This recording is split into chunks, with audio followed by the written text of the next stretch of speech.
اور اچھی کرکٹ ابھی تک جو ہم نے دیکھی ہے وہ اسلام آباد یونائٹیڈ کی طرف سے دیکھی ہے. اسی وجہ سے ٹاپ 5 بیٹرز اور بالرز پر جب ہم نظر ڈالیں گے تو اسلام آباد یونائٹیڈ کا راج ہے وہاں پہ. سب سے پہلے ٹاپ پہ ہے صاحبزادہ فرحان جنہوں نے 3 میچز میں 184 رنز کیے ہیں, فینٹاسٹک ایوریج 61 کا اور شاندار سٹرائک ریٹ 165.8.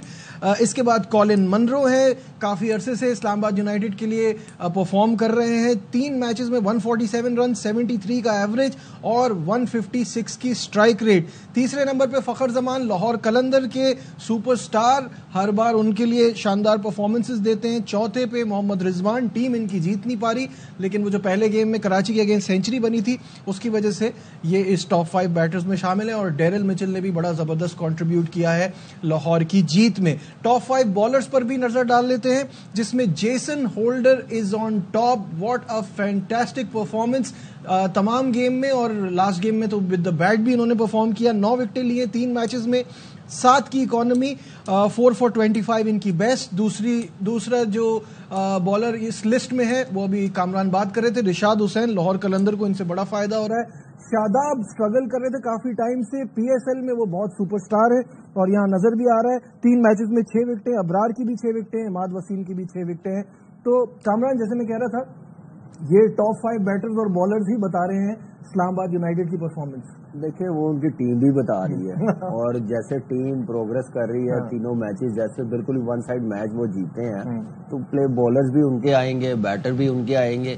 اور زیادہ خوشی یہ ہے کہ صاحبزادہ فرحان جیسے اپنی فارم کو کیری آن کر رہا ہے, ریلیکس نہیں ہو رہا. یہ ایک اچھے پلیئر کی نشانی ہے کہ جتنی مرضی پرفارمنس ہو جائے وہ پاسٹ ہو جاتی ہے. آگے کا سوچنا تو وہی سوچ کے وہ کھیل رہا ہے. مجھے لگ رہا ہے اس سال سب سے زیادہ سینچریاں بنانے والا ہو جائے گا. پی ایس ایل میں مجھے لگ رہا ہے کہ 2-3 بنا جائے گا, جیسے اس کی فارم لگی ہوئی ہے اور جیسے وہ کھیل رہا ہے. انبلیویبل فارم ہے. اور باقی بالنگ میں جیسن ہولڈر نظر آ رہا ہے کہ بیسٹ چوائس تھی ان کی اوورسیز میں, جیسے ڈرافٹ میں اٹھایا ہے. بالنگ میں, بیٹنگ میں میچ ونر, فیلڈنگ میں دیکھیں کتنا زبردست ہے. تو ایک کنٹریبیوٹ کر رہا ہے ٹیم کے لیے, اور ایسے پلیئرز کامیاب ہوتے ہیں پھر ٹیم بھی کامیاب ہوتی ہے. وہ پرفارمنس بتا رہی اسلام آباد کی. بالکل. باسط بھائی آپ یہ دیکھ رہے ہیں لسٹ, تو آپ کو کیا لگ رہا ہے کہ کون سا پلیئر آپ ایکسپیکٹ کر رہے تھے وہ ابھی تک ٹاپ 5 بیٹرز اور بالر میں آپ کو لگتا ہے کہ وہ مسنگ ہے؟ بابر اعظم. ہاں بابر اعظم, سمپل. لیکن جس طرح کی فارم بابر اعظم کی چل رہی ہے تو کیا آپ سرپرائز ہیں؟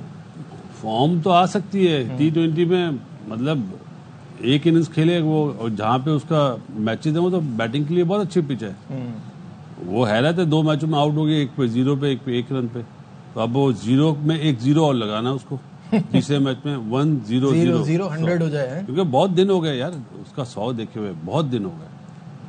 کیا کچھ کامران کہنا چاہیے؟ نہیں, میں یہ کہہ رہا ہوں باسط بھائی نے بالکل صحیح کہا. بابر اور سائم ایسی کلاس ہے, ایسے بیٹر ہے, ان کو ٹاپ 3 میں آنا چاہیے اور آ بھی جائیں گے. ابھی 2 میچ ہوئے ہیں, ابھی 8 میچ پڑے ہوئے ہیں اور اس کو عادت ہے رنز کرنے کی. ٹھیک ہے بیٹ فارم آتی ہر بیٹسمین پہ, سائم اتنی دیر کے بعد آیا تو وہ بھی رنز کرے گا تو ٹیم بھی اچھا پرفارم کر جائے گی اور ان کے بھی رنز ٹاپ 3 میں آ جائیں گے. یہ کلاس کے پلیئرز ہیں, اس میں کوئی ڈاؤٹ نہیں ہے, یہ آ جائیں گے فارم میں, کوئی پریشانی والی بات نہیں ہے. اس وقت پریشانی والی بات جیتیں گے بھی نہیں, میں وہی کہنے لگا ہوں کہ فارم میں آئیں گے تو زلمی بھی تھوڑی بیٹر ہو جائے گی, اچھی کرکٹ کھیلے گی, جیتے گی میچ. اگر یہ فارم میں نہ آئے تو زلمی ایسے اسٹرگل کرتی ہوئی نظر آئے گی. ٹھیک ہے, مجھے لگتا ہے فخر زمان ٹاپ 2 میں ہوگا.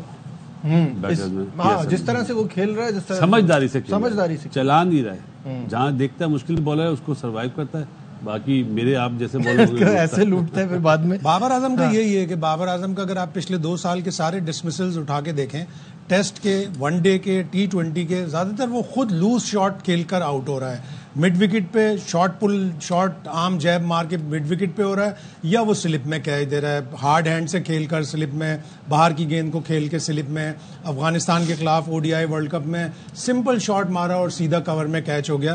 تو زیادہ تر 80-90% اس کے ڈسمسلز جو ہیں وہ خود آؤٹ ہو رہے ہیں. بالر کی اتنی ایفرٹ نہیں ہے کہ جتنے بالر نے آؤٹ کیا ہو, کوئی ایکسٹرا آرڈنری بال پڑ گئی ہو اور وہ آؤٹ ہو گیا.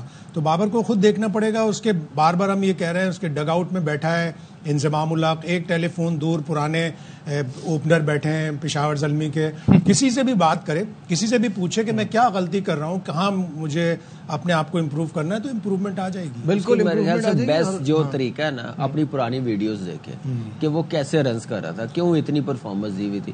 کسی سے بھی پوچھنے کی ضرورت نہیں. ڈگ آؤٹ میں جیسے انجی بھائی کا بتایا شاید بھائی نے، اس سے بڑی کتاب تو نہیں ہے نا پاکستان میں، تو وہ ان سے بات کر لے وہی بہت ہے. اور پرانی ویڈیو دیکھے تو ڈیفینیٹلی وہ ساری چیزیں بہتر ہوتی ہیں. ٹھیک ہے، وہ ساری چیزیں بہتر ہو سکتی ہے. سب یہی چاہتے ہیں کہ آپ کا پریمیم ٹاپ بیٹر آپ کے سب سے بڑے ٹورنامنٹ آپ کے ایونٹ میں زیادہ رنز کرے، پرفارم کرے، تو ظاہر ہے سب اس سے بڑا خوش ہوں گے. یہاں لیتے ہیں ایک چھوٹا سا بریک.